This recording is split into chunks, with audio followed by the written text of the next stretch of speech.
Hello student, myself Manoj Acharya और आज मैं आपके सामने एक नया वीडियो लेकर आ रहा हूँ पाइथन का। और वो पाइथन आज के जो वीडियो में मैं डिस्कस करने वाला हूँ उस टॉपिक का नाम है लूप। और मैं बता दूँ आपको कि ये बहुत ही इंपॉर्टेंट टॉपिक है अगर किसी भी प्रोग्रामिंग लैंग्वेज की बात करूँ उसके लिए। लूप से हमारे बहुत अच्छे अच्छे प्रोग्राम बनते हैं। मैं प्रोग्राम के वीडियो इंडिविजुअल बनाऊँगा क्योंकि आज जो मैं बताऊँगा केवल लूप के बारे में बताऊँगा कि लूप होता क्या है और लूप किस तरह से काम करता है। एग्जाम्पल भी लूँगा, बट अगर नंबर ऑफ़ प्रोग्राम्स की बात करूँ तो नंबर ऑफ़ प्रोग्राम्स के लिए मैं एक पर्सनल इंडिविजुअल जो है एक प्रोग्राम मैं बनाऊँगा जिसमें मैं डिफरेंट टाइप्स के प्रोग्राम लूँगा और उसको लूप के थ्रू मैं बनाऊँगा। ओके, तो मैं स्टार्ट करता हूँ लूप के बारे में कि पाइथन में लूप कौन कौन से होते हैं और हम किस तरीके से उसको यूज़ करते हैं।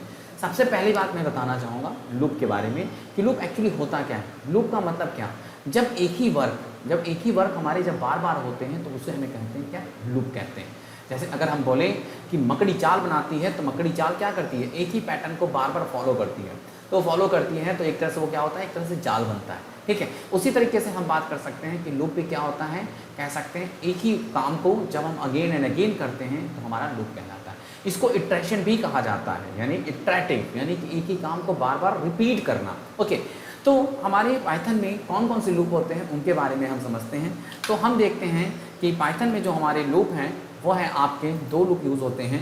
एक है हमारा क्या कहते हैं व्हाइल लूप और दूसरा है हमारा क्या, फॉर लूप। ओके, पाइथन यानी अदर प्रोग्रामिंग लैंग्वेज में हमारे जिस तरह से लूप होते हैं उसी तरह से यहाँ पे भी होते हैं। ठीक है, तो व्हाइल लूप और फॉर लूप इन दोनों में क्या डिफरेंस है और ये किस तरह से यूज़ होता है उसको हम लोग समझते हैं। तो हम सबसे पहले व्हाइल लूप की बात करते हैं। अगर हम व्हाइल लूप की बात करें तो व्हाइल लूप का जो सिंटैक्स होता है, यानी लिखने का जो पैटर्न होता है, तरीका होता है, वो तरीका क्या होता है कि हम व्हाइल लिखते हैं, उसके बाद कंडीशन का मतलब क्या कि हमारा लूप क्या है कि किस तरह से कब तक और कहाँ तक चलेगा, ये कंडीशन देते हैं। यानी हमें रिजल्ट कितनी बार चाहिए। तो ऐसे सपोज दैट अगर आप मान लो काउंटिंग करना स्टार्ट करते हो तो एनीबडी आस्क यू कि आप कितने बार काउंट करना चाहते हो, कितने तक काउंट करना चाहते हो, तो आप बताते हो 100 तक, 200 तक, 300 तक, 400 तक, उसकी एक कंडीशन देते हो। तो वो कंडीशन हमारी होती है क्या, देते हैं यहाँ पर। उसके बाद स्टेटमेंट होता है। स्टेटमेंट मतलब कि आप क्या काम कराना चाहते हो, यानी आप उसके अंदर क्या एग्जीक्यूट कराना चाहते हो उस कंडीशन के अंतर्गत, वो हम देते हैं स्टेटमेंट में। अभी मैं एग्जाम्पल, एक छोटा सा एग्जाम्पल भी लूँगा उस पर और मैं उस एग्जाम्पल को मैं करके आपको समझाऊंगा भी कि किस तरीके से ये काम कर रहा है। ओके, अच्छा एक बार मैं जरा इसके डेफिनेशन को जरा डिस्कस कर लेता हूँ। लिखा है कि the while loop we can execute a set of statement as long as condition is true. कहने का मतलब है कि जब तक हमारा कंडीशन ट्रू है तब तक हमारा स्टेटमेंट क्या करेगा, एग्जीक्यूट करेगा। जैसे ही हमारा कंडीशन फॉल्स हुआ हमारा एग्जीक्यूशन वहाँ पे स्टॉप हो जाएगा। ओके, तो यहाँ हमने बात कर ली व्हाइल लूप होता क्या है और उसके सिंटैक्स के बारे में। अब इसको यूज़ कैसे करते हैं प्रोग्राम में उसके बारे में हम लोग डिस्कस करते हैं। व्हाइल लूप के एग्जाम्पल को हम लोग समझते हैं कि व्हाइल लूप किस तरह से काम करता है। ठीक है, तो सिंटैक्स हम लोग ने समझ लिया। सिंटैक्स क्या होता है, मेरा व्हाइल होता है, कंडीशन होता है, उसके अंदर क्या करते हैं हम लोग, स्टेटमेंट यूज़ करते हैं। किस तरह से यूज़ करते हैं वो आप अपने प्रोग्राम में देखो। जैसे मान लो कि अगर आप कोई वेरिएबल है, उस वेरिएबल को आप चाहते हो या फिर आप सिंपल सा आप अपना नाम चाहते हो कि वो 10 टाइम्स प्रिंट करे, आप चाहते हो आपका नाम 10 टाइम प्रिंट करें, तो आप कैसे कराओगे। एक सिंपल सी बात है भाई, उस नाम की स्टार्टिंग हुआ कि first time, second time, third time, fourth time, कब तक, 10 टाइम तक।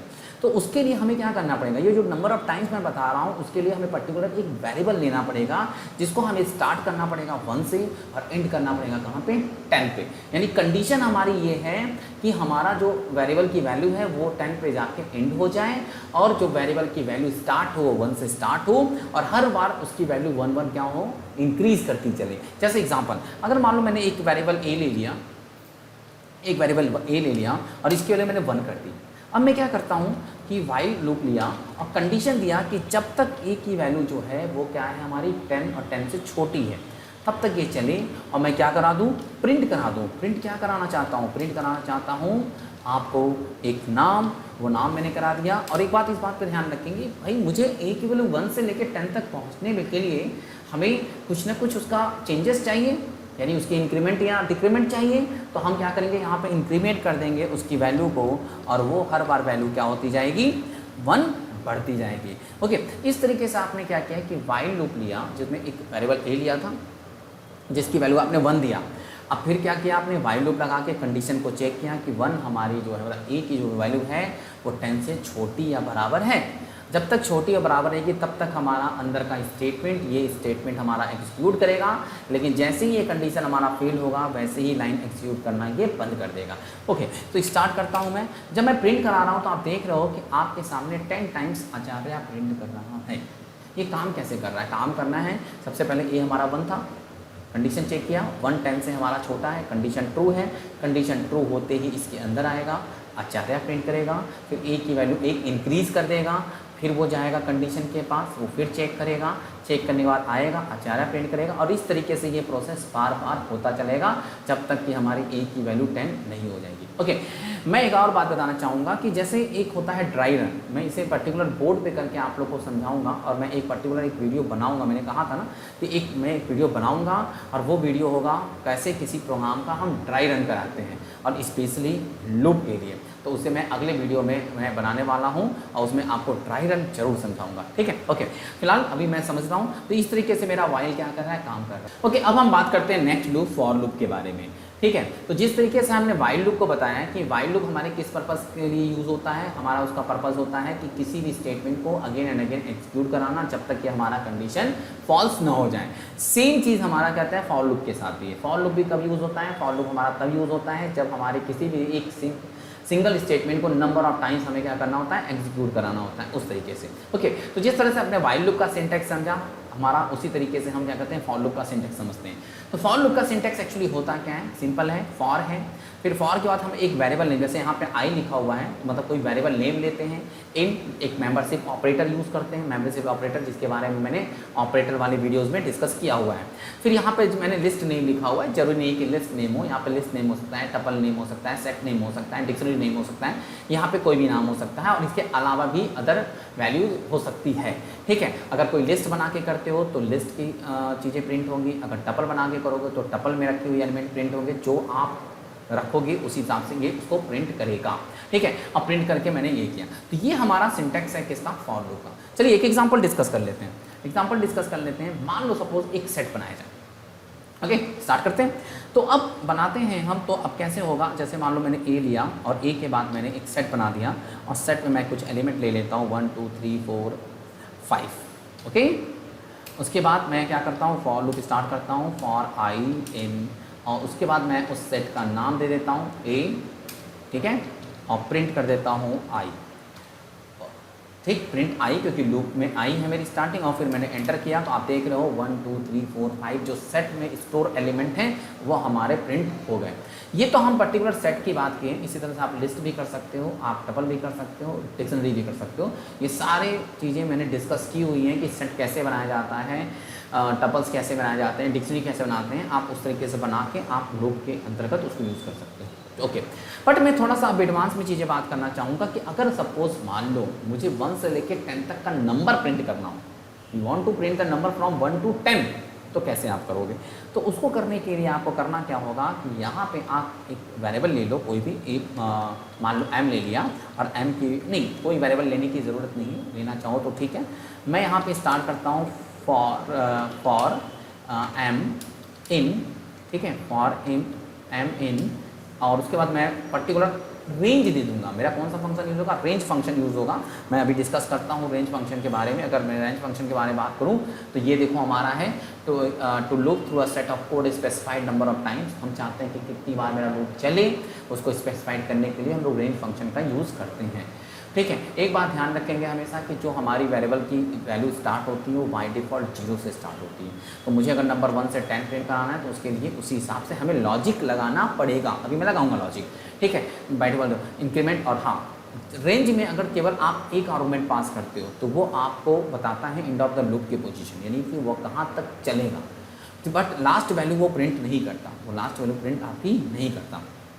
ठीक है, स्पेस है इस तरह से। तो हम इसको कोड के थ्रू समझाते हैं। जैसे for m in range, range मान लो मैंने ले लिया कि रेंज मुझे चाहिए 10 तक, रेंज मुझे चाहिए क्या 10 तक, मतलब मैं 10 तक ले जाना चाहता हूँ। और प्रिंट करा दिया मैंने क्या m+1, मैंने प्रिंट करा दिया m+1, क्योंकि हमने बताया कि जो वेरिएबल की वैल्यू बाय डिफ़ॉल्ट 0 से स्टार्ट होती है, यानी m किलो 0 से स्टार्ट होगी और जाएगी 10 तक। तो 0 से जब स्टार्ट होगी तो जब m की वैल्यू यहाँ 0 है तो 0 + 1 क्या हो जाएगा 1।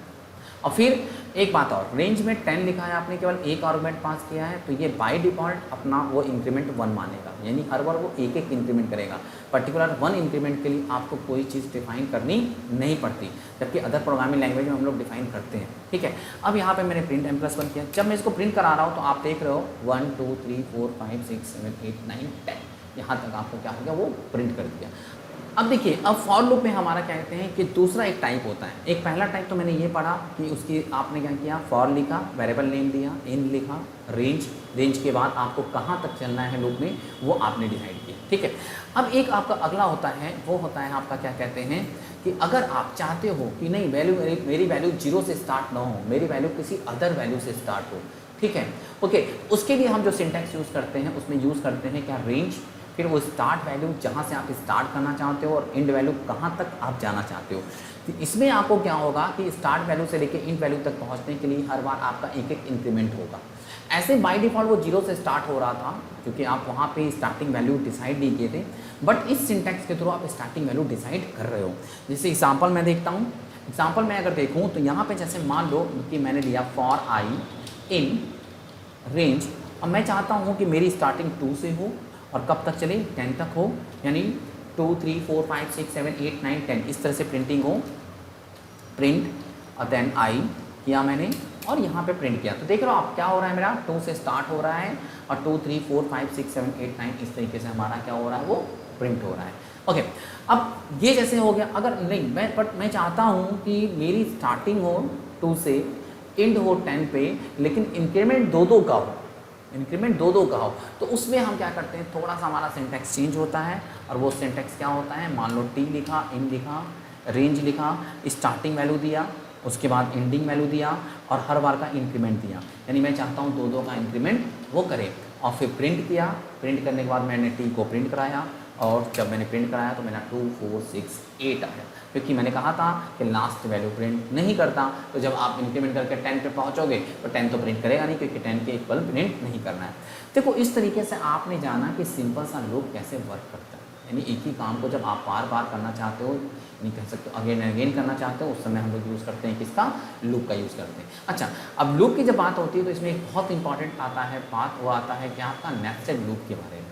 किसके बारे में बात आता है, नेस्टेड लूप के बारे में। नेस्टेड लूप का मतलब क्या होता है, नेस्टेड लूप का मतलब होता है लूप विद इन लूप, यानी जब एक लूप के अंदर जब हम अदर लूप का यूज़ करते हैं तो हम नेस्टेड लूप का यूज़ करते हैं। ओके, अच्छा, जैसे एग्जांपल के तौर पे अगर मान लो सपोज दैट आप चाहते हो कि आपका क्या हो कि 1 प्रिंट करे, मतलब आपका कोई एक कह सकते हो आप आचार्य प्रिंट करे, फिर 5 टाइम्स फाउंडेशन प्रिंट करे, फिर आचार्य करे, फिर 5 टाइम फाउंडेशन करे, मतलब इस तरह से आप 3 टाइम आचार्य करें और हर 3 बार में आपका फाउंडेशन 5 टाइम्स करे, तो कैसे आप उसको यूज़ करोगे। तो वो देखो आप, जैसे मान लो मैंने फॉर लिया, फॉर जे लिया जो कि 0 से स्टार्टिंग होता है, मैं अच्छी तरह से जे इन, ठीक है, और रेंज किया, मुझे 3 बार आचार्य चाहिए, तो मैंने यहाँ पे क्या किया, 3 किया कॉलन साइन, और इसमें मुझे क्या करना है, आचार्य 3 टाइम चाहिए, तो मैंने प्रिंट किया। प्रिंट के बाद मैंने मान लो कि आचार्य प्रिंट करा दिया, आचार्य प्रिंट करा दिया। उसके बाद मैंने क्या किया कि फॉर किया, फॉर के बाद मैंने मान लो कि के ले लिया, के इन रेंज, और इसको मैंने क्या 0 से लेकर 3 तक यानी 0 1 2 चला वो, और ये क्या कहते हैं मैंने कर दिया क्या 5 किया, मैंने 5 रेंज ले लिया। और इसके अंदर मैं क्या चाहता था, मैं चाहता था फाउंडेशन प्रिंट करे, तो प्रिंट किया और यहाँ पे मैंने फाउंडेशन किया, फाउंडेशन। और एक बात बता दूँ, प्रिंट क्या करता है बाय डिफ़ॉल्ट वो न्यू लाइन कर देता है, हमें न्यू लाइन नहीं चाहिए, हमें न्यू लाइन नहीं चाहिए। तो उसके लिए हमें क्या करना होगा, उसके लिए हमें कॉमा देके एक इंड वर्ड यूज़ होता है उसको यूज़ करूँगा, और मैं सिंगल कोट्स दे के ये क्लोज कर दिया, ठीक है। तो यहाँ पे हमारा क्या किया, यहाँ पे फॉर के इन रेंज हर बार एक इंक्रीमेंट और ये चीज़। तो अब हमारा इस तरीके से आपने आचार्य प्रिंट किया, आचार्य के बाद आपका एक न्यू लाइन आ जाएगा क्योंकि प्रिंट न्यू लाइन कर देगा, फाउंडेशन आपका करेगा 5 टाइम्स, ठीक है, फिर ऊपर जाके तो इस तरीके से आप देखो तो आपका आचार्य हुआ, फाउंडेशन हुआ 5 टाइम्स, फिर आचार्य हुआ। हाँ, छोटा सा मैंने एक मिस्टेक यहाँ पे ये किया कि लाइन मैंने चेंज नहीं की, जबकि मुझे लाइन चेंज करना चाहिए था। तो फॉर करके मान लो यहाँ पे मैं एल इन रेंज 3, ओके। और फिर फॉर, पहले मैंने प्रिंट करा दिया, प्रिंट, और उसके बाद आचार्य कर दिया। उसके बाद फॉर, फिर मैंने क्या कर दिया, मान लो क्यू इन रेंज 5, और फिर प्रिंट करा दिया फाउंडेशन, फिर आपको उसके बाद हमें न्यू लाइन चाहिए, तो न्यू लाइन नहीं चाहिए तो मैं क्या कर रहा हूँ, and equal to single quotes में कर दिया, ओके। उसके बाद मैं क्या कर रहा हूँ, एक प्रिंट करा देता हूँ ताकि मेरी न्यू लाइन, एक लाइन चेंज हो जाए। मेरी लाइन चेंज होने के लिए मैंने ये प्रिंट लिखा है। लास्ट जब मैंने प्रोग्राम एक्सक्लूड कराया तो उसमें मैंने लास्ट प्रिंट छोड़ किया था, जिसकी वजह से मेरी लाइन 1 में आ गई थी। अब देखो आप, ये आप देख रहे हो, तो आचार्य आया, फिर फाउंडेशन आया 5 टाइम्स मेरे, ठीक है, 5 टाइम्स मेरे फाउंडेशन आया, फिर आचार्य आया, फिर फाउंडेशन 5 टाइम्स आया, फिर आचार्य आया, फिर फाउंडेशन 5 टाइम्स आया। इस तरीके से हमने क्या किया, उसको प्रिंट करा दिया, ठीक है। तो आपने एक नई चीज़ यहाँ पे और सीखी क्या, कि अगर मान लो सपोज आपको न्यू लाइन नहीं चाहिए तो उस कंडीशन में आप क्या कर सकते हो। उस कंडीशन में आप ये इंड अगर आप लगा देते हो तो प्रिंट में आपका न्यू लाइन काम नहीं करेगा। ऐसे क्या होता है कि अगर आप प्रिंट लिखते हो तो बाय डिफ़ॉल्ट अपने आप वो न्यू लाइन ले लेता है, ठीक है। अब जैसे देखो ये है नेस्टेड लूप, इसलिए मैंने नेस्टेड लूप से किया। नेस्टेड लूप में बेसिकली बहुत अच्छे प्रोग्राम बनते हैं, स्पेशली पैटर्न बनते हैं। इसका एक छोटा सा डेमो मैं आपको दिखाता हूँ कि पैटर्न बनते हैं, और फिर मैं डिफरेंट टाइप के डेमो बनाऊंगा। मैंने बताया कि एक पर्टिकुलर वीडियो और बनाऊंगा मैं, जिसमें केवल लूप के प्रोग्राम के बारे में डिस्कस करूँगा। उसकी कोई थ्योरी डिस्कस नहीं होगी, उसमें सिर्फ लूप होंगे हमारे, जिसको मैं ट्राई रन कराऊँगा, और कोई पर्टिकुलर इंडिविजुअल एक वीडियोज़ उसको मैं बोर्ड पर एक्सप्लेन करूँगा, ताकि कैसे काम कर रहा है लूप वो आपको अच्छे तरीके से समझ में आ जाए, ठीक है। तो अब जैसे कि मान लो एक पैटर्न बनाना चाहता हूँ मैं, और पैटर्न है हमारा जैसे 1 1 2 1 2 3 1 2 3 4 1 2 3 4 5। मैं इस तरह का एक पैटर्न बनाना चाहता हूँ, तो कैसे बनाऊँगा वो देखो। फॉर बी, मान लो फॉर बी इन, और उसके बाद रेंज मेरी स्टार्टिंग चाहिए 1 से, मेरी स्टार्टिंग चाहिए 1 से, और कब तक चले मेरी, मैं चलाना चाहता हूँ उसे कहाँ तक, मैं चलाना चाहता हूँ उसे 5 तक मैं उसे चलाना चाहता हूँ 5 तक, ओके। उसके बाद मैं क्या कर रहा हूँ, उसके बाद मैं फॉर सी इन रेंज, ठीक है, सी इज रेंज, और मुझे स्टार्टिंग करनी है किससे, मुझे स्टार्टिंग करनी है 1 से, और कहाँ तक चलाना है, मुझे बी तक चलाना है, बी तक चलाना है, okay. B value last value चलती नहीं है, तो b+1 आपको कराना होगा, क्योंकि 0 से स्टार्टिंग हो रही है, 1 तक चलेगा, b+1, ओके। और प्रिंट मैं कराऊंगा किसको, मैं सी को प्रिंट कराऊंगा, सी को मैं प्रिंट कराऊंगा, और मुझे लाइन नहीं चेंज करनी है तुरंत, तो इक्वल टू करा दिया, इसमें एक स्पेस डाल देता हूँ, ओके, फिर एक प्रिंट दे देता हूँ, ये देखिए, ओके। इस तरीके से क्या हो गया मेरा, कि हमारा लूप चला 1 1 2 1 2 3 1 2 3 4। तो इस तरह के मेरे बहुत सारे प्रोग्राम बनते हैं, पिरामिड बनता है, और पास्कल ट्रायंगल बनते हैं, बहुत सारे प्रोग्राम बनते हैं। उन सारे प्रोग्राम्स को मैं एक्सप्लेन करते हुए, समझाते हुए सारे प्रोग्राम्स को मैं आपको बनाना सिखाऊंगा, ओके। तो आज मैंने आपको क्या बताया, आज मैंने आपको बताया कि लूप क्या होता है, ठीक है, लूप का काम क्या होता है, और किस तरीके से किसी लूप को हम यूज़ करते हैं, ओके, ठीक है, थैंक यू।